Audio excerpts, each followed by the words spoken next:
Freshers? Yes sir. হচ্ছে এমনি কোনো নলেজ আছে কাজের প্রতি? হ্যাঁ, house wiring, AC installing, cleaning service এইসবেরই এক্সপিরিয়েন্স আছে। হ্যাঁ, এখানে তো দেখো ওইসব কাজ না, এখানে হচ্ছে ডিজি, ইউপিএস, বিএমএস, তো এইসব কিছু এক্সপিরিয়েন্স আছে? না, এগুলোর উপরে আমার প্র্যাকটিক্যালি এক্সপিরিয়েন্স নেই, বাট থিওরিটিক্যালি আমার এক্সপিরিয়েন্স আছে। তো থিওরিটিক্যালি তো কিছু হবে না, কর্পোরেট লাইফে এসে তোমাকে সবই কিছু প্র্যাকটিক্যাল করতে হবে। তো যদি কোনো কিছু প্রবলেম হয় তখন সামাল দিতে হবে, তো তখন কি পারবে? হ্যাঁ স্যার, চেষ্টা করব। লাইসেন্স আছে? না মানে, তো কোপটাকেও কেটে আসতে পারতে।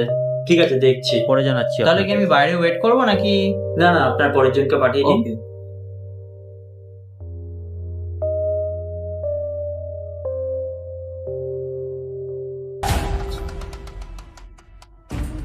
ওকে। বস, কি জন্য ভাই?